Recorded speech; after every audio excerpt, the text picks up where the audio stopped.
بسم الله الرحمن الرحيم إن الذين آمنوا وعملوا الصالحات كانت لهم جنات الفردوس نزلا خالدين فيها لا يبغون عنها حولا وقال النبي صلى الله عليه وسلم إن النور إذا دخل الصدر انفسح قيل يا رسول الله هل لتلك من علم يعرف به قال النبي صلى الله عليه وسلم نعم التجافي من دار الغرور والإنابة إلى دار الخلود والاستعداد بالموت قبل نزوله صدق الله مولانا العظيم وصدق رسوله النبي الأمي الكريم ونحن على ذلك لمن الشاهدين والشاكرين والحمد لله رب العالمين وقال تعالى في شان حبيبه مخبرا وآمرا إن الله وملائكته يصلون على النبي يا أيها الذين آمنوا صلوا عليه وسلموا تسليما نمازের দরুদ পড়ি সবাই اللهم صل على محمد وعلى آل محمد كما صليت على إبراهيم وعلى آل إبراهيم إنك حميد مجيد اللهم بارك على محمد وعلى آل محمد كما باركت على إبراهيم وعلى آل إبراهيم إنك حميد مجيد بلغ العلا بكماله كشف الدجى بجماله حسنت جميع خصاله صلوا عليه وآله سلموا يا قوم بل صلوا على صدر الأمين مصطفى ما جاء إلا رحمة للعالمين الله الله কি যে মধুর নাম আল্লাহ আল্লাহ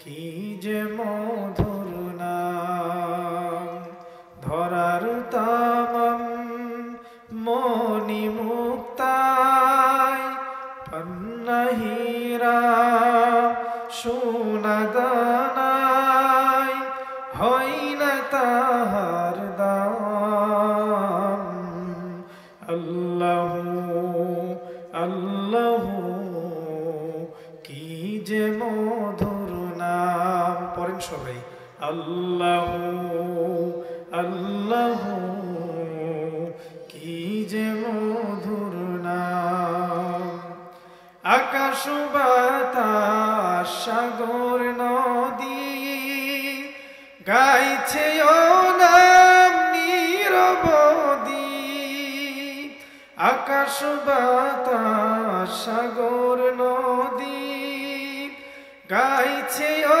নাম নিরবধি পাখু পাখালির কণ্ঠে শুনি পাখু পাখালির কণ্ঠে শুনি নিত্য অবিরাম।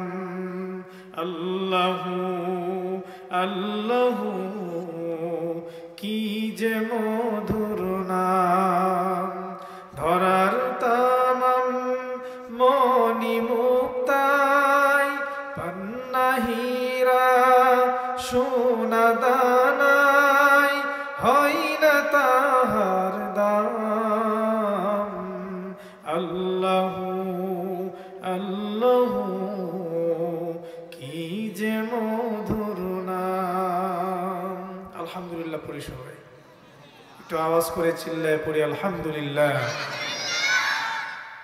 গিলাবাড়ি বাইতুল নূর জামে মসজিদের উন্নয়ন প্রকল্পে যুব সমাজের উদ্যোগে দ্বিতীয় বার্ষিক ওয়াজ মাহফিলের সম্মানিত সদরে জলসা সভাপতি, আজকের মাহফিলের যিনি প্রধান অতিথি জনাব মোহাম্মদ পয়গাম আলী, সাধারণ সম্পাদক জেলা বিএনপি ঠাকুরগাঁও। সভাপতিত্ব করছেন জনাব মোহাম্মদ আল মামুন খান, বিশিষ্ট ব্যবসায়ী ও সমাজসেবক, মাদারগঞ্জ ঠাকুরগাঁও। সহ সভাপতিত্ব করছেন জনাব মোহাম্মদ সাজ্জাদ হোসেন। আমার পূর্বে আলোচনা করেছেন সারা বাংলাদেশের আলোড়ন সৃষ্টিকারী জাতীয় সাংস্কৃতিক সংগঠন কলরবের জনপ্রিয় নাশিদ শিল্পী হাফেজ কারি মাওলানা ইউসুফ আল হুসাইন কলরব। আলোচনা করেছেন মোহাম্মদ এম সাইদ আহমদ সিরাজগঞ্জ। উভয়জনই আমার মহাব্বতের পাত্র। মুআজ্জাজ মুকাররম জাতির মাথার মুকুট হযরত উলামায়ে কেরাম, আল্লাহ পাকের আশিকিন জাকিরিন শাকিরিন মুরব্বিয়ান আযম, কলিজার টুকরার সমবয়সী যুবক বন্ধুগণ, স্নেহের ছোট ভাই, পর্দার অন্তরালে অবস্থানরত শ্রদ্ধেয় সম্মানিতা মা ও ভগ্নীগণ, সৃষ্টির মহান স্রষ্টা দয়াময় আল্লাহ রাব্বুল আলামিনের দরবারে অসংখ্য শুকর, যে মহান আল্লাহ ফিতনার সময় দুনিয়ার সমস্ত ফিতনা থেকে ফারেক করে 10 মায়ের দর্শন দানকে আপন হয়ে একই জায়গায় এই কনকনে শীতে কুয়াশার মাঝেও বসার তৌফিক দান করেছেন। এজন্য মহান রবের দরবারে রবের শিখানো ভাষায় কালেমাতুর শুকর উচ্চারণ করি আলহামদুলিল্লাহ। আরেকটু আওয়াজ করে পড়ি আলহামদুলিল্লাহ। আমি ভূমিকা লম্বা চড়া করব না, যেহেতু অনেক রাত হয়ে গেছে। আমি সরাসরি আমার তেলাওয়াতকৃত আয়াতে চলে যাচ্ছি। আমি আপনাদের সামনে ঐশী গ্রন্থ আল কোরআনের সূরাতুল কাহাফের শেষ অংশের একটা প্রসিদ্ধ আয়াত তেলাওয়াত করেছি। রাসূলুল্লাহ সাল্লাল্লাহু আলাইহি ওয়াসাল্লামের অসংখ্য অগণিত হাদিসের ভান্ডার থেকে মুস্তাদরাকে হাকিমের একটা সহিহ হাদিস পাঠ করেছি। আল্লাহ চাহিত এই আয়াত এবং হাদিসকে সামনে রেখে নিজের জীবনের সংশোধনের নিয়তে আপনাদেরকে সঙ্গে নিয়ে কিছু কথা বলার চেষ্টা করব। ওমা তাওফিকি ইল্লা বিল্লাহ। মুহতারাম হাজরিন, আল্লাহ রাব্বুল আলামিন আমাদেরকে পৃথিবীতে পাঠিয়েছেন। আমরা একদিন ছিলাম না, বর্তমানে পৃথিবীতে আছি, আবার একদিন আমরা থাকব না। এটাই বাস্তব, ঠিক কিনা বলেন? আমাদের একদিন অস্তিত্ব ছিল না, বর্তমানে আমাদের ক্ষণস্থায়ী সাময়িক সময়ের জন্য অস্তিত্ব আছে, আবার একদিন আমরা আমাদের অস্তিত্ব বিলীন হবে, আমরা মাটির সাথে মিশে যাব। এটাতে কারো কোনো ডাউট আছে? কেউ সন্দেহ পোষণ করে? পৃথিবীতে বিভিন্ন ধর্মের মানুষের বিভিন্ন মতাদর্শ, বিভিন্ন মানুষের বিভিন্ন মতামত আছে। আপন ভাই একজনের মতের সাথে আরেকজনের মিল থাকে না। বাবা সন্তানের ভেতরেও মতভেদ থাকে, ঠিক কিনা বলেন? কিন্তু পৃথিবীর সমস্ত ধর্মের মানুষ যারা নাস্তিক আর আস্তিক সকলেই বিশ্বাসী যে পৃথিবীতে আমি একদিন ছিলাম না, এখন আছি, আবার একদিন আমাকে মাটির সঙ্গে মিশে যাওয়া লাগবে, ঠিক কিনা বলেন? এই জন্ম এবং মৃত্যুর মাঝখানে একটা অনিশ্চিত হায়াত আল্লাহ আমাদেরকে দিয়েছেন। এই অনিশ্চিত হায়াতটাকে যে গনিমত মনে করে নিজের জীবনটাকে যে আল্লাহর রঙে রাঙাবে, এই অনিশ্চিত হায়াতটাকে যে আল্লাহ তাআলার বিধান দিয়ে সাজাবে, রসুলের আদর্শ দিয়ে সাজাবে, আল্লাহ রাব্বুল আলামিন তাকে একটা পুরস্কার দিবেন আখিরাতে, ঠিক কিনা বলেন? আর যারা নাকি এই ক্ষণস্থায়ী জীবনটাকে, জন্ম মৃত্যুর মাঝখানের সময়টাকে তারা নেয়ামত মনে না করে অপব্যবহার করবে, বাজে রাস্তায় কাটাবে, গুনাহ করে নাফরমানি করে, আল্লাহ তাদের জন্য মৃত্যুর পরে একটা পানিশমেন্টের ব্যবস্থা করে রেখেছেন, ঠিক কিনা বলেন? এই জন্ম মৃত্যুর মাঝখানের এই অনিশ্চিত হায়াতটাকে যারা সমাজে কাজে লাগাতে পেরেছে, যারা তার জীবনটাকে আল্লাহর রঙে রাঙিয়েছে, ঈমানের রঙে রাঙিয়েছে এবং এই দুনিয়া থেকে যারা তার চিরস্থায়ী ঠিকানা জান্নাতকে কামাই করার জন্য সর্বোচ্চ চেষ্টা করেছে, আল্লাহ তাআলা তাদেরকে পৃথিবীতেও মৃত্যুর পরেও 100 বছর তাদেরকে জীবিত রাখেন, ঠিক কিনা বলেন? তারা হয়ে যায় সমাজের অনুসরণীয় ব্যক্তিত্ব, অনুকরণীয় ব্যক্তিত্ব। যদিও তারা পৃথিবীতে থাকে না, তাদের উদাহরণ, তাদের উত্তরসূরি যে সন্তানরা আছে তারা মানুষের সামনে দেয় আর বলে অমুক একজন ব্যক্তি ছিল আমার সমাজে, তার চরিত্র এমন ছিল, তার মতো আমাদের হওয়া লাগবে, ঠিক কিনা বলেন? যদি ভালো হয়। আবার যদি খারাপ হয়, সেও পৃথিবীতে 100 বছর বেঁচে থাকে ফেরাউনের মতো, ঠিক কিনা বলেন? ফেরাউন আছে না নাই? ফেরাউনের অস্তিত্ব আল্লাহ এখনো রেখেছেন কেন? যুগে যুগে মানুষকে শিক্ষা দেওয়ার জন্য যে তোমাদের হায়াত যদি তোমরা হেলায় হেলায় নষ্ট করে দাও, তোমরা দুনিয়াতে থেকে যদি তোমাদের চিরস্থায়ী ঠিকানা ঘর জান্নাত কামাই করার চেষ্টা না করো, ফেরাউন, নমরুদ, হামান, সাদ্দাত, আবু জাহেল, আবুল আহাব, উতবা, সাইবা তারা যেমন পৃথিবীতে থেকে ঘৃণিত হয়েছে, 1000 বছর তারা বেঁচে আছে, তাদের নাম মানুষের জবানে নিচ্ছে, কিন্তু শ্রদ্ধার সাথে না, ঘৃণার সাথে, ঠিক কিনা বলে? এরকম তোমার জীবনও যদি তুমি বাজে রাস্তায় কাটাও, তাদেরকে যেমন মানুষ ঘৃণার সাথে স্মরণ করে, তোমাদেরকেও মানুষ ঘৃণার সাথে স্মরণ করবে, ঠিক কিনা বলে? ফেরাউনের নাম রাখিনি কেউ দুনিয়াতে। আপনার সন্তানের নাম রাখবেন ফেরাউন, আবু জাহেল রাখবেন কেন? তারা তো ক্ষমতা তাদের কম ছিল না, কিন্তু তারা পৃথিবীর ঘৃণিত ব্যক্তি, ঠিক কিনা বলেন? আর পৃথিবীতে যারা নিজের জীবনকে আল্লাহর রঙে রাঙিয়েছে, যারা জান্নাত কামাই করার জন্য দুনিয়াতে যারা প্রতিযোগিতা করেছে, তাদের নাম স্বর্ণাক্ষরে এখনো লেখা আছে, কিয়ামত পর্যন্ত লেখা থাকবে, ঠিক কিনা বলেন? মুহতারাম হাজিরিন, আমাদের এই দুনিয়াটা হচ্ছে ক্ষণস্থায়ী, এটা আমাদের চিরস্থায়ী দুনিয়া না, চিরস্থায়ী বাসস্থান না। আমাদের প্রত্যেকের ইমানদার যারা আমরা বিশ্বাস করি আমাদের চিরস্থায়ী ঠিকানা হচ্ছে জান্নাত, ঠিক কিনা বলেন? আমি আপনাদের সামনে যে তেলাওয়াতকৃত আয়াত পড়েছি, এই আয়াতে আল্লাহ তাআলা আমাদেরকে সেই জান্নাতের ওয়াদা করতেছেন। সুবহানাল্লাহ পড়েন, একটু আওয়াজ করে চিল্লায় পড়েন সুবহানাল্লাহ। আল্লাহ রাব্বুল আলামিন বলেন, ইন্নাল্লাযীনা আমানু ওয়া আমিলুস সলিহাত কানাত লাহুম জান্নাতুল ফিরদাউসি নুজুলা। রব্বুল আলামিন বলেন, ইন্নাল্লাযীনা আমানু ওয়া আমিলুস সলিহাত, দুনিয়ার জমিনের মাঝে যে মানুষগুলো ঈমান আনবে, ঈমান, এই যে চিরস্থায়ী ঠিকানা জান্নাত, যে জান্নাতের মাঝে, যে জান্নাতের শুরু আছে শেষ নাই, যে জান্নাতে যুবক যুবক হয়ে ডুববে, কোনোদিন বৃদ্ধ হবে না। সুবহানাল্লাহ পড়েন। যুবতী যুবতী হয়ে ডুববে, বৃদ্ধা হবে না। জান্নাতের মাঝে কোনো রিজিকের অভাব নাই, জান্নাতের মাঝে কোনো খাবারের অভাব নাই, কোনো অশান্তি নাই, শুধু শান্তি আর শান্তি। আল্লাহ বলেন, ঈমানদার, আমি আল্লাহ রাব্বুল আলামিন তোমাদেরকে সেই জান্নাত দিব, যে জান্নাত থেকে তোমরা দুনিয়াতে এসেছিলে, যে জান্নাতে তোমাদের উৎপত্তি, আবার সেই জান্নাতে আমি আল্লাহ তোমাদেরকে ফিরিয়ে নিয়ে যাব। তবে শর্ত হচ্ছে, চিরস্থায়ী জান্নাতে যাওয়ার আগে তোমাদেরকে 2টা শর্ত মানা লাগবে। কয়টা? আওয়াজ করে বলেন, কয়টা?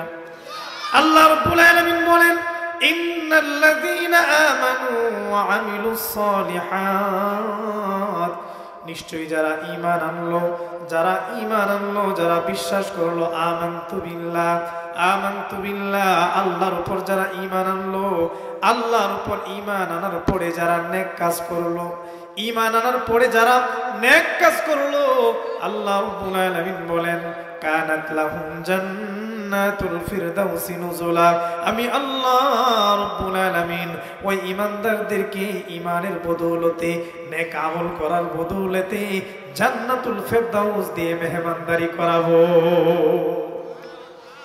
দুনিয়ার জমিনে যখন একজন আত্মীয় আরেকজন আত্মীয়ের বাড়ির মাঝে যায় মেহমানদারি করে, কি করে না? সবাই বলেন, করে কি করে না? দুনিয়ার জমিনে একজন মেহমান আত্মীয় আরেকজনের বাড়িতে গেলে মেহমানদারি করে। আমার আল্লাহ বলেন, হে ঈমানদার, হে আল্লাহর গোলাম, আমি আল্লাহ রাব্বুল আলামিন দুনিয়ার জমিনের মাঝে তোমাদেরকে পাঠিয়েছি, তোমরা ইবাদত করবে, ঈমান আনবে, ঈমান আনার পরে নেক কাজ করবে। দুনিয়া থেকে তোমরা যখন আখিরাতে চলে আসবে, তোমরা হচ্ছে আমি আল্লাহর মেহমান। সুবহানাল্লাহ পড়েন, আওয়াজ করে পড়েন না সুবহানাল্লাহ। আল্লাহ বলেন দুনিয়াতে যেমন একজন মেহমান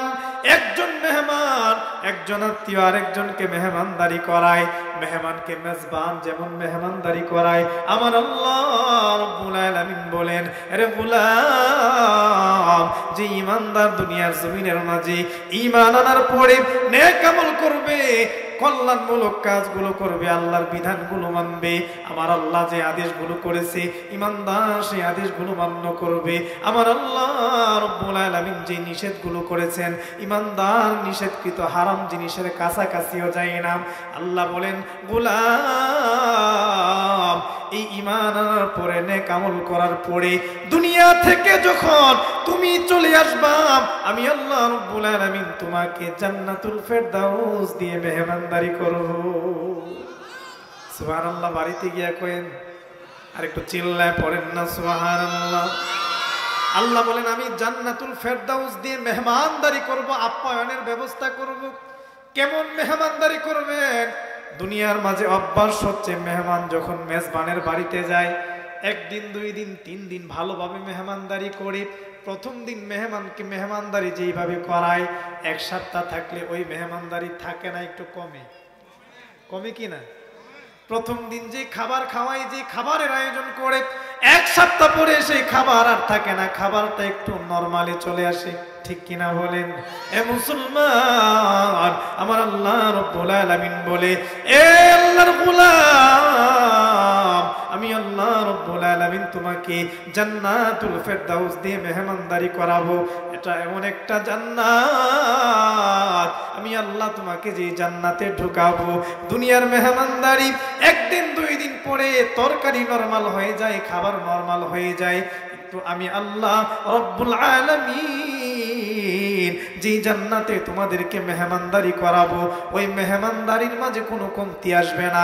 প্রথম দিন যেই মেহমানদারি আমি আল্লাহ তোমাদেরকে করাবো, শেষ দিন পর্যন্ত সেই মেহমানদারি জারি থাকবে। সুবহানাল্লাহ। জান্নাতের তো কোনো শেষই নাই, ঠিক কিনা বলেন? জান্নাতের শুরু আছে, কোনো শেষ নাই। দুনিয়ার মাঝে একজন মানুষের বাড়ির মাঝে যদি 3 দিন, 4 দিন, 5 দিন, 1 সপ্তাহ কেউ থাকে, মেহমানদারি করার পরে মেজবান একটু বিরক্ত হয়ে যায়, কিরে এতদিন হয়ে গেল এখনো আমার বাড়ি থেকে মানুষটা যাচ্ছে না, আমার আত্মীয় যাচ্ছে না। আমার আল্লাহ বলেন দুনিয়ার গোলাম, আমি আল্লাহ রাব্বুল আলামিন এমন একটা জান্নাত তোমাদেরকে দেব, যেই জান্নাতের মাঝে আমি আল্লাহ তোমাদেরকে ঢুকাবো, মেহমানদারি করাবো প্রথম থেকে শেষ দিন পর্যন্ত।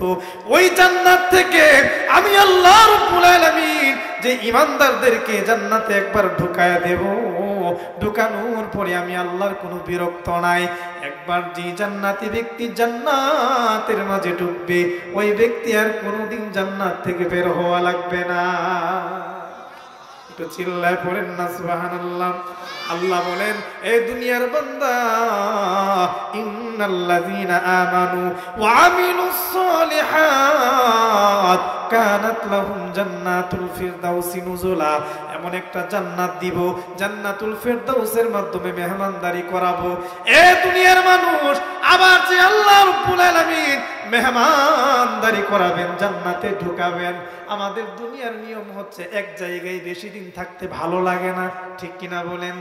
একটা এলাকায় অনেক দিন পর্যন্ত আছি, আমার ভালো লাগে না, এক জায়গা থেকে আরেক জায়গাতে বেড়াতে যেতে মনে চায়। এই যে গিলাবাড়ি ঠাকুরগাঁওয়ে আছি, আল্লাহ রাব্বুল আলামিন আমাকে সম্পদের মালিক বানিয়েছেন, টাকাওয়ালা হয়ে গেছি, সম্পদওয়ালা হয়ে গেছি, এখন আর ঠাকুরগাঁও ভালো লাগে না, ঢাকা শহরে বাড়ি বানাইতে মনে চাই, ঠিক কিনা বলেন? আরো সম্পদের মালিক আল্লাহ বানিয়েছে, এখন ঢাকা শহরও ভালো লাগে না, বাংলাদেশ থেকে আমি আমেরিকা যেতে চাই, বিভিন্ন দামি দামি রাষ্ট্রগুলোতে ঘুরতে মন চায়। এর গোলাম, দুনিয়ার নিয়ম হচ্ছে বান্দা এক জায়গাতে বেশি দিন থাকতে ভালো লাগে না, টাকা হয়েছে রুচি বদলায়, টাকা হয়েছে তার রুচির উন্নত হয়, এক জায়গা থেকে আরেক জায়গায় বান্দা যেতে চায়। কিন্তু আমার আল্লাহ রব্বুল আলামিন জান্নাতে ইমানদারদেরকে যে জান্নাত দিবেন, ইমানদার কি বলবে, আল্লাহ একটা জান্নাতে এতদিন থাকা ভালো লাগতেছে না, আর একটা জান্নাত আমাকে দেন। আমার আল্লাহ বলেন, আমি আল্লাহ ইমানদারকে এমন একটা জান্নাত দান করব, জান্নাতুল ফেরদাউস তাকে দিব, খালিদিনা ফিহা লা ইয়াবগুনা আনহা হিওয়ালা। জোরে পড়ুন আল্লাহু আকবার। আল্লাহ রাব্বুল আলামিন বলেন, দুনিয়ার জমিনে মানুষ এক জায়গায় অনেক দিন থাকলে আরেক জায়গাতে যাওয়ার জন্য মনে চায়, রুচি পাল্টায়া যায়। আমি আল্লাহ রাব্বুল আলামিন ইমানদারকে এমন একটা দামি জান্নাত দেব রে, ইমানদার জান্নাতে ঢুকবে, জান্নাতে ঢোকার পরে কোনোদিনও বিরক্ত হবে না। তো চিল্লায় পড়েন না সুবহানাল্লাহ। খালিদিনা ফিহা, জান্নাতে ইমানদার একদিন আর 2 দিন থাকবে না, চিরদিন থাকবে। জান্নাতের শুরু আছে, কোনো শেষ নাই। আল্লাহ বলেন, বিরক্ত কি হবে, লা ইয়াবগুনা আনহা হিওয়ালা, জান্নাত থেকে বের হওয়ার কল্পনাও ইমানদার করবে না। সুবহানাল্লাহ। এই যে জান্নাত আল্লাহ আমাদেরকে দিবেন, কেমন জান্নাত আল্লাহ আমাদেরকে দিবেন।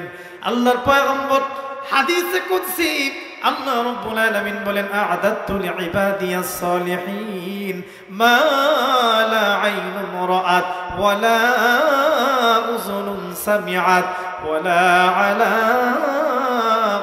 খাতার আলা কলবি বাশার।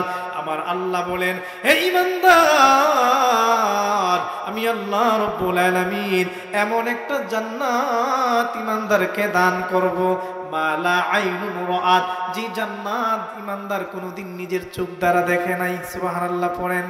ওয়ালা উযুনুন সামিআত, এমন জান্নাত আমি আল্লাহ ঈমানদারকে দান করব। এমন জান্নাতের ভেতরে এত বেশি বেশি নাজ নিয়ামত থাকবে, এত বেশি আরাম আয়েশ থাকবে, এত সুন্দর সুন্দর রাজপ্রাসাদ থাকবে। ঈমানদার যে নিয়ামতের কথা কান দ্বারা কোনোদিন কল্পনাও করে নাই, শুনে নাই। সুবহানাল্লাহ পড়েন। ওয়ালা আলা খাতার বিকলবি বাশার, ঈমানদার অন্তরে কল্পনাও করে নাই। আমরা তো জান্নাতের কথা বললে মনে করি জান্নাতরা মনে হয় আমার আল্লাহ আমাকে এমন ভাবে দিবেন, ওই রকম দিবেন, মনে হয় জান্নাতের ঘরটা এত সুন্দর হবে, জান্নাতের খাবারগুলো এমন হবে। আল্লাহ বলেন, গোলাম, আমি আল্লাহ এমন একটা দামি জান্নাত দেব, তুমি যত বেশি কল্পনা করেছো তোমার কল্পনার চাইতে আরো বেশি সুন্দর এবং সুসজ্জিত হবে। জান্নাতের মাঝে আল্লাহ তাআলা এত বেশি নাজ নিয়ামত দিবেন। আল্লাহ হাদিসে কুদসিতে বলতেছেন, ওয়ালা আলা খাতার বিকলবি বাশার, ঈমানদার মানুষ তার অন্তর দ্বারা কখনো কল্পনাও করে নাই যে এত সুন্দর একটা জিনিস আল্লাহ ঈমানের বিনিময়ে আমাদেরকে দিতে পারে। সুবহানাল্লাহ পড়ে। সেই জান্নাত আল্লাহ আমাদেরকে দান করবেন, শর্ত হচ্ছে 2টা। কয়টা? সবাই বলেন কয়টা? আল্লাহ বলেন, ইন্নাল্লাযীনা আমানু, জান্নাত পাওয়ার জন্য 1 নাম্বার শর্ত হচ্ছে ঈমান আনা লাগবে। কি আনা লাগবে? ঈমান কাকে বলা হয়? ঈমান, আমরা তো ঈমান বলতে বুঝি জবানে শুধু লা ইলাহা ইল্লাল্লাহ পড়লাম, নিজেকে মুসলমান দাবি করলাম, আমার বাবা মুসলমান, দাদা মুসলমান, বংশীয় মুসলমান, আমি মুসলমান, জবান দ্বারা শুধু লা ইলাহা ইল্লাল্লাহ পড়লাম, এটার নাম ঈমানদার। আমার পয়গম্বর বলেন না, ঈমান শুধু মুখের ঈমানকে ঈমান বলা হয় না। মুখের ঈমানের আল্লাহর কাছে কোনো দাম নাই। ঈমানের 2টা কোয়ালিটি আছে। কয়টা? 2টা কোয়ালিটি আছে। 1 নাম্বার, আল্লাহর পয়গম্বর বলেন, দুনিয়ার জমিনের মাঝে কিছু মানুষের ঈমান থাকে জিহ্বায়, আর কিছু মানুষের ঈমান থাকে কলিজায়, বুকে, অন্তরে। ঠিক কিনা বলেন? জিব্বার ইমানের আলামত কি? জিব্বার ইমানের আলামত হচ্ছে ইমানদার বাবা ইমানদার, দাদা ইমানদার, নিজে বংশীয়ভাবে মুসলমান, নিজেকে দাবি করে মুসলমান, কিন্তু ইমানদার তার ইমান তাকে আজান দিলে মসজিদে নিতে পারে না। মুয়াজ্জিন যখন মসজিদ থেকে ডাক দেয়, হাইয়া আলাস সালাহ হাইয়া আলাল ফালাহ, আরে বান্দা আসো না, কল্যাণের দিকে আসো, নামাজের দিকে তুমি আসো। আমার আল্লাহ বলেন, গোলাম মসজিদ থেকে যখন মুয়াজ্জিন ডাক দেয়, ওইটা মুয়াজ্জিনের ডাক না, আমি আল্লাহ নিজে তোমাদেরকে ডাকি। ইমানদারকে যখন মসজিদ থেকে মুয়াজ্জিন হাইয়া আলাস সালার ডাক দে, হাইয়া আলাল ফালার ডাক দে, যে ইমানদার আল্লাহু আকবারের ধ্বনি শোনার পরেও মসজিদে তার ইমান তাকে নিতে পারে নাই, দোকান খোলা আছে, ব্যবসায়ী দোকানের শাটার বন্ধ করে মসজিদে যাইতে পারে নাই, ওই ইমানদার যতই নিজেকে ইমানদার দাবি করুক, তার ইমান তার জিহ্বায় ঠিক নেই। আওয়াজ করে বলেন না ঠিক নেই। আমাদের সমাজে জিহ্বার ইমানদারের অভাব নাই, কিন্তু কোন ইমানদার কেমন ভাবে ঈমান আনলে জান্নাত পাওয়া যাবে? নবী মুহাম্মদুর রাসূলুল্লাহ বলেন, যে ইমানদারের ঈমান তার অন্তরের ভেতরে ঢুকে যাবে, ওই ঈমান তাকে জান্নাতে পৌঁছায় দিবে। সুবহানাল্লাহ।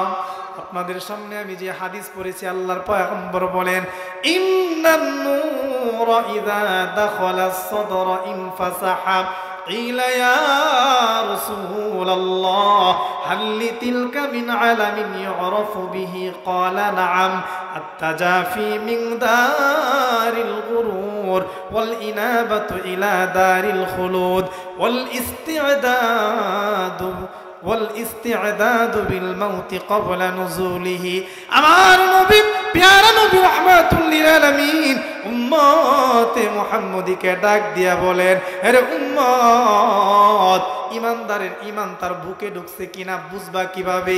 নবী বলেন, ইমানদারের ইমান যদি তার বুকে ঢুকে যায়, তার হাতের মাঝে ইমানের নূর চমকাইবে, মাথার মাঝে ইমানের নূর চমকাইবে, চেহারার মাঝে ইমান প্রকাশ পাবে, তার দেহের পোশাকের মাঝে ইমান প্রকাশ পাবে। ঠিক কিনা বলেন? ইমানদারের ইমান যখন বুকে ঢুকবে, ইমানদার যদিও বয়সটা 25 বছর, চিন্তা করবে না না আল্লাহর সামনে আমাকে দাঁড়ানো লাগবে। ইমানদার ওই কথা চিন্তা করে আমার পয়গম্বরের সুন্নত চেহারাতে সুন্দর দাড়ি রাখবে। 25 বছর বয়স পরে ইমানদার তার চেহারাতে দাড়ি রাখবে। এই যে চেহারায় দাড়ি রাখার পরে সমাজের বহু মানুষ তাকে নিয়ে টিটকারি মস্কারি করবে, আছে না নাই? মা বাবা বলবে সন্তানরে, 25 বছরই দাঁড়িয়ে রাখছো, বিয়ে করানো যাবে না, কোনো মেয়ে তোমাকে পছন্দ করবে না, সমাজের দাদা কাকারা মস্কারি করবে, কিন্তু যুবক চিন্তা করবে না না সমাজের সমস্ত অপমান সহ্য করে যদি আমার নবীর সুন্নত আমি গলার মাঝে পড়তে পারি, আমি সেই ঈমানের মাধ্যমে নবীর শাফাআত পাবো। ঠিক নেই? আওয়াজ করে বলেন না ঠিক নেই? ইমানদার সমাজের তিরস্কারের দিকে কর্ণপাত না করে যুবক বয়সে চেহারাতে দাঁড়িয়ে রেখে দিছে, মাথার মাঝে টুপি পড়েছে, পরনে লম্বা জামা পড়েছে, বন্ধু বানাইছে মসজিদের ইমামকে, ওলামায়ে কেরামকে বন্ধু বানাইছে, সমাজের নেককার বান্দাদেরকে বন্ধু বানাইছে, মসজিদে চলে যায় আজান দিলে, সমস্ত কল্যাণমূলক কাজগুলো ইমানদার করে। ওই ইমানদারের ইমান তার সিনার ভেতরে ঢুকে গেছে। ঠিক কিনা বলেন? আওয়াজ করে বলেন না ঠিক কিনা? আমার নবী বলেন, ইমানদারের ইমান যদি তার সিনার ভেতরে ঢুকে যায়, হাতের মাঝে তাসবিহ চলে আসবে, চেহারাতে দাড়ি চলে আসবে, মাথার মাঝে টুপি চলে আসবে, পরনে লম্বা জামা চলে আসবে। ইমানদার তার জবান দিয়ে নোংরা হিন্দি গান গাবে না, ইমানদারের জবান দিয়ে আল্লাহর জিকির বের হবে। ঠিক কিনা? এটা হচ্ছে ইমানদারের ইমান যে তার সিনার ভেতরে ঢুকছে আলামত। সাহাবায়ে কেরাম প্রশ্ন করলেন, ইয়া রাসূলুল্লাহ, ইয়া হাবিবাল্লাহ, ওগো আল্লাহর পয়গম্বর, হাল্লিতিলকা মিন আলামিন ইউরাফু বিহি, আমরা কিভাবে বুঝবো ইমানদারের ইমান যে তার সিনার ভেতরে বুকের ভেতরে ঢুকছে, জিহ্বা দ্বারা শুধু নিজেকে ইমানদার দাবি করে না। নবী বলেন, 3টা আলামত যদি কারো ভেতরে পাও, বুঝে নিবা ওই ইমানদারের ইমান তার জিহ্বা থেকে সিনায় ঢুকে গেছে। সুবহানাল্লাহ। এর মাঝে এক নাম্বার আলামত আমার পয়গম্বর বলেন আত-তাজাফি মিন দারিল গুরুর। ইমানদার দুনিয়ার লোভে পড়বে না, দুনিয়ার ফিতনার মাঝে পড়বে না। ইমানদারের ঈমান একদিকে, তামাম দুনিয়া একদিকে। টাকার বিনিময়ে ঈমান বিক্রি করবে না, সম্পদের বিনিময়ে ঈমান বিক্রি করবে না, নিজের দলের কাছে ধর্মকে বিক্রি করে দিবে না, ঠিক কিনা? ইমানদার চিন্তা করবে হাসরের ময়দানে আমার সম্পদ কোনো কাজে আসবে না, টাকা পয়সা কোনো কাজে আসবে না। কারণ এই ব্যাপারগুলো আল্লাহ কোরআনে বলে দিয়েছেন, ইয়াউমা লা ইয়ানফাউ মালু ওয়ালা বানুন ইল্লা মান আতাল্লাহা বিকলবিন সালিম। জোরে পড়ুন আল্লাহু আকবার। আল্লাহ রাব্বুল আলামিন বলতেছেন কিয়ামতের কঠিন ময়দানে বান্দার আমলনামা, বান্দার সম্পদ, টাকা পয়সা কোনো কাজে আসবে না। যে সন্তানের জন্য আপনি হালাল নাই হারাম না ইনকাম করলেন, আপনি 500 টাকা বেশি ইনকাম করার জন্য হারাম রাস্তায় পা বাড়ালেন, ওই সন্তান কিয়ামতের মাঠে আপনাকে পার করতে পারবে না। যে সম্পদের চিন্তায় আপনি আজকে ঘুম নাই, রাতের বেলা ঘুমান না, ফজরের নামাজ না পড়িয়া কাজ করার জন্য দৌড়ি আপনি কাজের ময়দানে চলে যান, আমার আল্লাহর কুদরতি কদমে সেজদা দেন না। ইনকাম করা লাগবে, ব্যাংকে টাকা জমানো লাগবে। আল্লাহ বলেন এরে গোলাম, ওই টাকাগুলো তোমার কোনো কাজে আসবে না, ওই সম্পদগুলো তোমার কোনো কাজে আসবে না, ছেলে মেয়েগুলো কোনো কাজে আসবে না। একমাত্র কাজে আসবে তোমার আমার ঈমান। সুবহানাল্লাহ। কোন আর একটু আওয়াজ করে পড়েন না সুবহানাল্লাহ। অথচ আমরা সেই ঈমানের পাহারাদারি না করে আজকে টাকার পাহারা দেই, আছে না নাই? ইমানদার যুবকের হাতে মোবাইল আছে, রাস্তার মাঝে বের হয়, একটু পরে পরে পকেটে চেক দিয়ে আছে না চুরি নিয়ে গেছে, ঠিক নেই? আওয়াজ করে বলেন না ঠিক কিনা? পকেটে 1 লক্ষ টাকা, 50,000 টাকার একটা বান্ডেল থাকার পরে ইমানদার চিন্তা করে টাকা পকেটে আছে না নাই একটু পরে পরে চেক দেই। আমার পর্দার অন্তরালের মা বোনেরা, হাতের মাঝে স্বর্ণের বালা পরে, হাতের মাঝে স্বর্ণের আংটি পরে, কানের মাঝে স্বর্ণের দুল পরে, নিজের গলার মাঝে স্বর্ণের চেইন পরে রিক্সা দিয়ে যায়, মার্কেটে যায়, বিভিন্ন জায়গায় যায়, একটু পরে পরে গলাতে কানে হাত দিয়ে চেক দিয়ে আছে না ছিনতাইকারী চুরি করছে, ঠিক কিনা বলেন? এ মুসলমান ইমানদার, আজকে আপনি স্বর্ণ পাহারাদারি করলেন, আজকে আপনি টাকার পাহারাদারি করলেন, যে স্বর্ণ টাকা পয়সা আপনাকে কিয়ামতের কঠিন ময়দানে বাঁচাতে পারবে না, যে সম্পদগুলো আপনাকে পার করতে পারবে না, যে সন্তানগুলো পার করতে পারবে না, এই সন্তানের পাহারাদারি আপনি করেন, টাকার পাহারাদারি করেন, স্বর্ণ গহনার পাহারাদারি করেন। অথচ আপনার আমার ঈমান এত দামি সম্পদ, এত দামি সম্পদ, যে ঈমান ছাড়া জান্নাতে যাওয়া সম্ভব না। আমার নবী বলেন জান্নাতে যাওয়ার জন্য বাইপাস কোনো রাস্তা নাই। দুনিয়ার জমিনের মাঝে আমরা যদি এক রাস্তায় জ্যাম থাকে, আরেক রাস্তায় গাড়ি নিয়ে যাই, ঠিক নেই? এক রাস্তায় জ্যাম থাকলে আরেক রাস্তায় বাইপাস রাস্তা দিয়ে দৌড় দিই। আমার নবী বলেন দুনিয়ার গোলাম, জান্নাত হচ্ছে এমন একটা জান্নাত, যে জান্নাতে যাওয়ার জন্য বাইপাস কোনো রাস্তা নাই, একটাই মাত্র রাস্তা আছে, সেটা হচ্ছে পুলসিরাতের পুল, ঠিক কিনা বলেন? পুলসিরাতের পুলটা কেমন হবে? আমার নবী বিশ্ব নবী রাহমাতুল লিল আলামিন বলেন চুলের চাইতে চিকন হবে, হীরার চাইতে দার হবে, কোনো লাইটিং এর ব্যবস্থা নাই, অমাবস্যার রাতের চাইতে অন্ধকার হবে। ওই পুলসিরাতের পুলের সামনে পয়গম্বরদেরও দাঁড়ানো লাগবে, ওলিয়া উলিয়াদেরও দাঁড়ানো লাগবে, ইমানদারকেও দাঁড়ানো লাগবে, বেঈমানদেরকেও দাঁড়ানো লাগবে, যারা নামাজ পড়েছে তাদেরকেও দাঁড়ানো লাগবে, যারা বেনামাজি ছিল তাদেরকেও দাঁড়ানো লাগবে। কিন্তু পুলসিরাতের পুল এক একজনের জন্য এক এক রকম হয়ে যাবে। আমার নবী বিশ্ব নবী রাহমাতুল লিল আলামিন বলেন কিয়ামতের কঠিন ময়দানে আমার আল্লাহ রাব্বুল আলামিন যখন পুলসিরাতের পুলের সামনে বান্দাদেরকে দাঁড় করাবেন আর বলবেন যা রে বান্দা যা, তোরা আজকে পুল পার হয়ে জান্নাতে চলে যা। কিছু কিছু মানুষ বিজলির আকারে এই পুলসিরাতের পুলটা পার হয়ে যাবে, সুবহানাল্লাহ। কম আর কিছু ইমানদার কেটে কেটে জাহান্নামের মাঝে পড়ে যাবে। আমার আল্লাহ পুলসিরাতের পুলটাকে জাহান্নামের উপর দিয়ে করে দিয়েছেন। ওই জাহান্নামের উপর দিয়ে হেঁটে হেঁটে আপনাকে জান্নাতে যাওয়া লাগবে। এই যে জান্নাতে আপনি যাবেন, ঈমান ছাড়া জান্নাতে যাওয়া যাবেনি। আওয়াজ করে বলেন না যাবেনি। পুলসিরাতের পুলের কোনো আলো নাই, এমন অন্ধকার অমাবস্যার রাতের চাইতেও বেশি অন্ধকার হবে, চুলের চাইতে চিকন, হীরার চাইতে দার। জাহান্নামী কেটে কেটে জাহান্নামে পড়ে যাবে টুকরো টুকরো হয়ে। কিছু ঈমানদার হাঁটবে আর হুচট খেয়ে পড়ে যাবে, জাহান্নামের গর্তের মাঝে পড়ে যাবে। এ মুসলমান, আমার নবী বিশ্ব নবী বলেন, ওই দিন ওই পুলসিরাতের পুলটা ওই ঈমানদাররাই পার হতে পারবে যারা তাদের ঈমানের আলো দ্বারা নিজের জীবনকে রাঙ্গাইছে। সুবহানাল্লাহ। পুলসিরাতের জন্য একমাত্র আলো হবে আপনার আমার ঈমান। যার ঈমান যত মজবুত হবে, তাজা হবে, তার জন্য পুলসিরাত তত প্রশস্ত হয়ে যাবে, আলোকিত হবে। এই পুলসিরাতের আলো দ্বারা দেখে দেখে ঈমানদার দৌড়িয়ে দৌড়িয়ে জান্নাতে ঢুকে যাবে। সুবহানাল্লাহ। আর আল্লাহর পয়গম্বর বলেন, ওই দিন ঈমানদারের ঈমানের আলোর কেমন পাওয়ার হবে। ঈমানদার যখন জান্নাতের দিকে রওনা হয়ে যাবে পুলসিরাতের পুল দিয়ে, জাহান্নাম নিচ থেকে ডাক দিবে আর বলবে, হে ঈমানদার, তাড়াতাড়ি পার হয়ে যাও, পার হয়ে যাও, তোমার ঈমানের নূরে আমি জাহান্নামের আগুন নিভে যাইতেছি। আল্লাহু আকবার বলবেন না? আর একটু চিল্লায় পড়েন না আল্লাহু আকবার।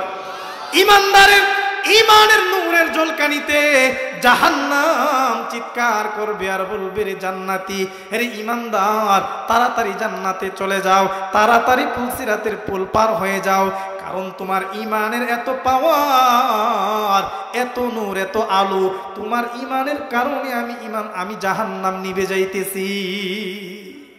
আল্লাহু আকবার কোন না? আপনারা কি ঘুমাই গেছেন নাকি? আলোচনা শেষ করে দেব না চলবে কিছুক্ষণ? তাহলে জান্নাতে যাওয়ার জন্য এক নাম্বার শর্ত কি? ঈমান লাগবে। ঈমান কেমন ঈমান? ঈমান শুধুমাত্র জবান দ্বারা আমি বললাম আমি ঈমানদার হবে না, সিনার ভেতরে ঈমান ঢোকা লাগবে। কেমন ঈমান? সাহাবায়ে কেরাম যে রকম ঈমান এনেছিলেন, সাহাবায়ে কেরাম ঈমান আনতে গিয়ে রক্তাক্ত হয়েছেন, কখনো শহীদ হয়ে গেছেন।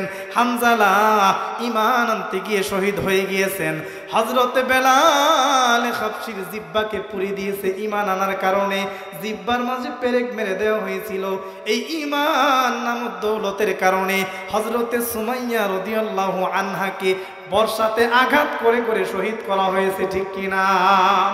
ঈমান আনার কারণে হযরতে হামজা রাদিয়াল্লাহু তাআলা আনহুকে নাক কান কেটে মুসলা বানানো হয়েছে, খাব্বাব এবং খুবাইবকে শরীর মাঝে চড়ানো হয়েছে। তারপর ঈমান তারা ছেড়ে দিয়েছেন, ঈমান ছাড়ছেননি। এ মুসলমান, তাদের ঈমান কেমন ছিল? কেমন ছিল? আল্লাহর পয়গম্বরের সাহাবী, যিনি নারীদের মাঝে ইসলামের প্রথম শহীদ ছিলেন, হযরতে সুমাইয়া রাদিয়াল্লাহু তাআলা আনহা যখন কালেমা গ্রহণ করলেন, সুমাইয়া সন্তান আম্মার, মা এবং সন্তান যখন কালেমা গ্রহণ করলেন, কালেমা গ্রহণ করে বাড়ির দিকে রওনা হয়ে গেলেন। রাস্তার মাঝে আবু জাহেল, আবু লাহাবের সঙ্গে সাক্ষাৎ।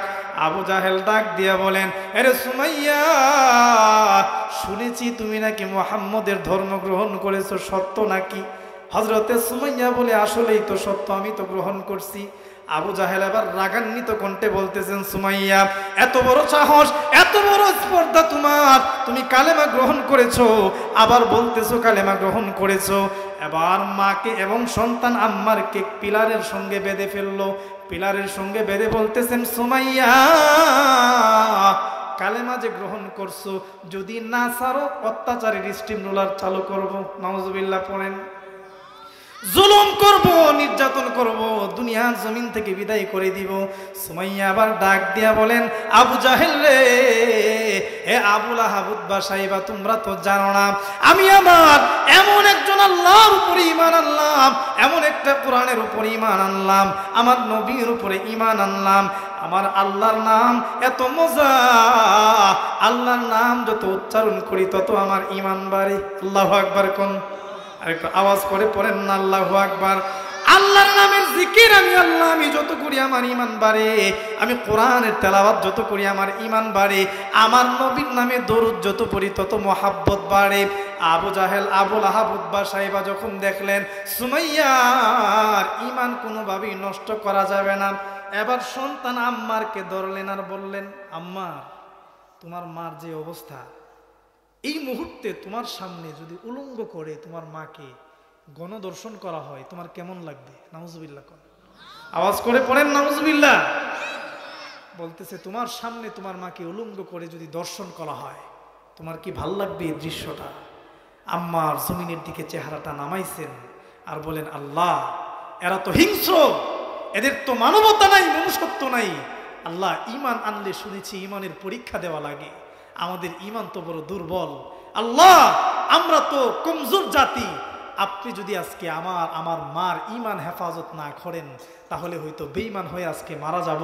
হযরতে আম্মার জমিনের দিকে চেহারা নামায়া জমিনকে বলে, আল্লাহ, যদি আমার জন্য জমিনটা ফাটায় দিতেন, জমিনের নিচে চলে যাইতাম, তারপরও আমার মায়ের এই বিবস্ত্র অবস্থা আমার দেখা লাগতো না। সুবহানাল্লাহ পড়ে। এ মুসলমান ইমানদার, আবু জাহেল, আবুল আহাব, উতবা, সাইবা যখন দেখলো হযরতে সুমাইয়াকে কোনো অবস্থাতেই দমানো যাচ্ছে না, এবার চিন্তা করলো সন্তানের প্রতি মা বাবার একটা আদর মহাব্বত আছে না নাই? আওয়াজ করে চিল্লায় পড়েন না, আছে না নাই? দুনিয়ার সমস্ত ভালোবাসা আর মহাব্বতের মাঝে স্বার্থ আছে, কিন্তু মা এমন একজন মানুষ, বাবা এমন একজন মানুষ, সন্তানকে কখনো স্বার্থের জন্য ভালোবাসে না, ঠিক কিনা? হযরতে সুমাইয়ার সন্তান হযরতে আম্মার রাদিয়াল্লাহু আনহুকে যখন এই কথা বলতেছে, আম্মারের মনটা নরম হয়ে গেছে, চোখ দিয়ে পানি বের করে দিয়েছে, জমিন রঞ্জিত হয়ে যাচ্ছে তার চোখের পানিতে। হযরতে সুমাইয়া যখন দেখলেন সন্তান আম্মার কান্নাকাটি করতেছে, দিলটা নরম হয়ে গেছে, মনে হয় মায়ের কষ্টের কারণে ঈমান ছেড়ে দিব। হযরতে সুমাইয়া রাদিয়াল্লাহু আনহা ওই সময় সন্তানকে ডাক দিয়া বলেন, এ সন্তান, মনে হচ্ছে আমার কষ্টের কারণে তুমি কালেমা ছেড়ে দেবা, সাবধান সন্তান, সাবধান। আমি আমার পেটের ভেতরে এমন সন্তানের জন্ম দেই নাই, আমি আমার এমন সন্তান দুনিয়াতে জন্ম দেই নাই যেই সন্তান সাধারণ স্বার্থের কারণে, দুনিয়ার স্বার্থে, দুনিয়ার সাময়িক বিপদের জন্য ঈমান ছেড়ে দিবে। সুবহানাল্লাহ পড়েন, আর একটু আওয়াজ করে পড়েন না সুবহানাল্লাহ। সুমাইয়া বলেন, সন্তান রে, টেনশন করিও না, আমার জন্য এত মায়া করার দরকার নাই, যদিও কালেমার কারণে আমাকে শহীদ করে দেয়, তুমিও যদি শহীদ হয়ে যাও, তুমি আর আমি শহীদ হওয়ার পরে একটু পরেই জান্নাতে মা এবং সন্তানের মিলন হয়ে যাবে। আল্লাহু আকবার পড়েন না। হযরতে সুমাইয়া আবার সে জমিনের দিকে তাকায়া তাকায়া কান্না করে, সন্তান জমিনের দিকে তাকায় আছে। আবু জাহেল, আবুল আহাব, উতবা, সাইবা তারা যখন দেখলো হযরতে সুমাইয়া কালেমা ছাড়ে না, আবার চিৎ করে জমিনের মাঝে শোয়া দিলেন। চিৎ করে শোয়াইয়া বর্ষা দিয়ে একটা দুইটা করে আঘাত করতে শুরু করলেন। নাউজুবিল্লাহ পড়েন। বর্ষা দিয়ে আঘাত করতেছেন। হযরতে সুমাইয়া বর্ষার আঘাতগুলো খায় আর আসমানের দিকে তাকায়া তাকায়া হাসে। সুবহানাল্লাহ কোন, আল্লাহু আকবার বলবেন না? আসমানের দিকে তাকায়া তাকায়া হযরতে সুমাইয়া মুচকি মুচকি হাসে। আবু জাহেল আর আবুল আহাব বলেন, আরে সুমাইয়া, এত আক্রমণ করতেছি, লজ্জাস্থান রক্তাক্ত করে দিয়েছি, বর্ষার আঘাতে তোমার কি কষ্ট লাগে না? মৃত্যুর কি একটু ভয় নাই? সুমাইয়া বলেন, কাফেরের দল, তোমরা তো জানো না আমি কোন কারণে আজকে হাসতেছি, মুচকি হাসতেছি, জানো না? যে ঈমানের কারণে, যে কোরআনের কারণে, যে আল্লাহ রাব্বুল আলামিনের উপর ঈমান আনার কারণে আজকে আমার উপরে তো জুলুম আর নির্যাতন হচ্ছে। আরে আবু জাহেল, হে কাফেরের দল, ভালো করে শুনিয়া রাখো, আজকে যে ঈমানের কারণে আমার লজ্জাস্থানে তুমি আঘাত করে করে রক্তাক্ত করতেছো, একটু পরে আমার আল্লাহ রাব্বুল আলামিন ঈমানের কারণে যে জান্নাতরা দিবেন, ওই জান্নাত আমার চেহারার সামনে তুলে ধরেছে। আর একটু আওয়াজ করে পড়েন না সুবহানাল্লাহ। দাও খোদা দাও আমায় আবার উমর দারাজ দিল, দাও খোদা দাও আমায় আবার উমর দারাজ দিল, দাও আলীর মতো বীর সেনানী, দাও সুমাইয়ার মতো বীর সেনানী, জাগাতে নিখিল, দাও খোদা দাও আমায় আবার উমর দারাজ দিল, দাও খোদা দাও আমায় আবার উমর দারাজ দিল। সকলে পড়েন না আমিন। এরকম সুমাইয়ার মতো ইমানের দরকার আছে না নাই? আম্মারের মতো ইমানের দরকার আছে না নাই? হযরত উমর খাব্বাব হুবাইবের মতো ইমানের দরকার আছে না নাই? আল্লাহ আমাদেরকে সাহাবায়ে কেরামের মতো ঈমান দান করুন। সকলে পড়ি আমিন। হযরত সুমাইয়া আসমানের দিকে তাকায় তাকায় মুচকি হাসে আর কাফেরদেরকে ডাক দিয়া বলেন, এর কাফেরের দল, তোমরা মনে করতেছো আমি যদি মারা যাই, আমাকে যদি তোমরা হত্যা করে ফেলো, আমি বিফল হয়ে যাব? না রে কাফেরের দল, না। তোমরা তো জানো না ইসলামের জন্য যদি কেউ জীবন দিয়ে দেয়, ঈমান হেফাজতের জন্য যদি কোনো আল্লাহর বান্দা জীবন দিয়ে দেয়, তাদেরকে মৃত বলা যায় না, তারা আল্লাহ জান্নাতে শহীদ অবস্থায় জীবিত। সুবহানাল্লাহ বলেন।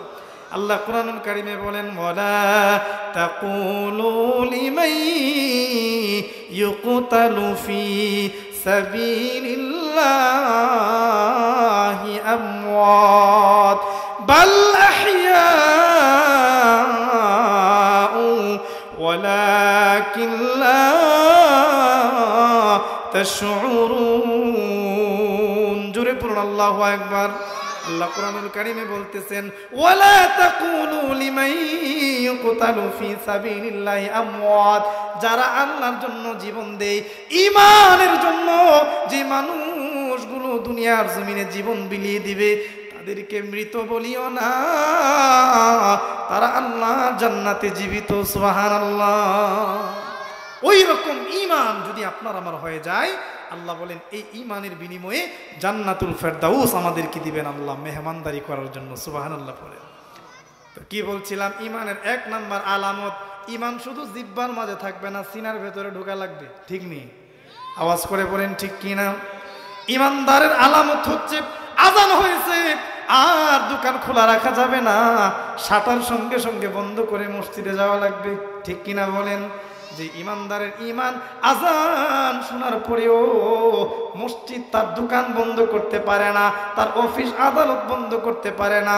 ওই ইমানদারের মাধ্যমে সারা দুনিয়া পড়ে গেলেও জান্নাত পাওয়া সম্ভব না। ঠিক কিনা? আত-তাজাফি মিন দারিল গুরুর, ইমানদার সবসময় ধোঁকার দুনিয়া থেকে নিজেকে বাঁচায় রাখবে। ইমানদার চিন্তা করবে স্রোতের বিপরীতে চলবো, সারা সমাজ গুনার দিকে দৌড়ায়, আমি না হয়ে একা গুনাহ করলাম না, সারা সমাজ সুদ খায়, আমি সুদ খাইলাম না, সারা সমাজ ঘুষ খায়, আমি ঘুষ খাবো না, আমি নাফরমানি করব না। যুবক ফ্রেন্ড সার্কেল সবাই যাত্রা পালার দিকে দৌড়ায়, নাচানাচির দিকে দৌড়ায়, কনসার্টের দিকে দৌড়ায়।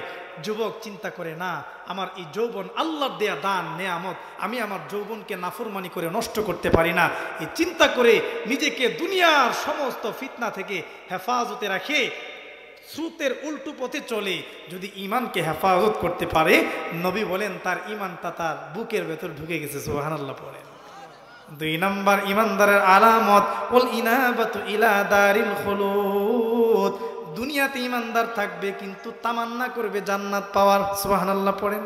ঈমানদার দুনিয়াতে থাকবে কিন্তু তার চিন্তা থাকবে, আল্লাহ কখন যেন আমার মরণ হয়, মরণ হওয়ার সাথে সাথে আপনি আমারে জান্নাত দিন। সুবহানাল্লাহ। এই জান্নাত আমরা চাই কি চাই না?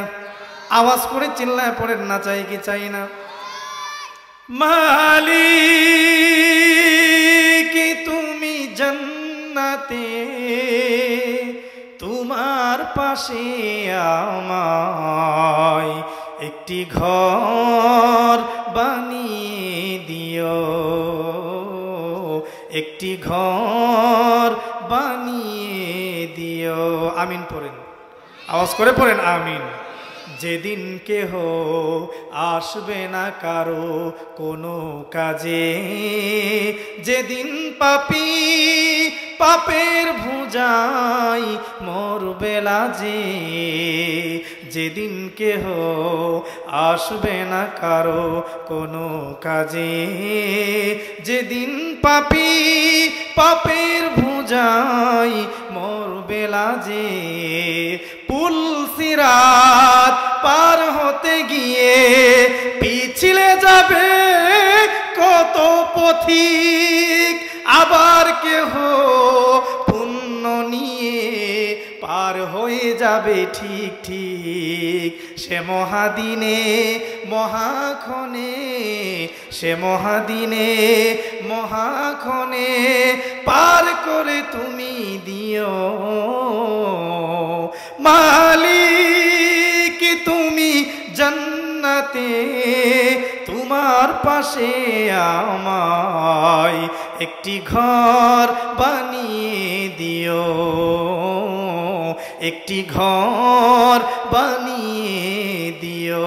আমিন পড়েন, আওয়াজ করে পড়েন আমিন। এই জান্নাতে আল্লাহর কাছে আমাদের একটা ঘর হোক, আমরা চাই কি না? তো আল্লাহর কাছে আল্লাহ ঘর কখন বানাবেন? নবীজি হাদিসে বলেন, মাম বানা লিল্লাহি মসজিদান বানাল্লাহু বাইতান ফিল জান্নাহ। কোন ইমানদার যখন আল্লাহর জন্য দুনিয়াতে মসজিদ বানাবে, আল্লাহ তার জন্য জান্নাতে ঘর বানাবে। সুবহানাল্লাহ পড়ে।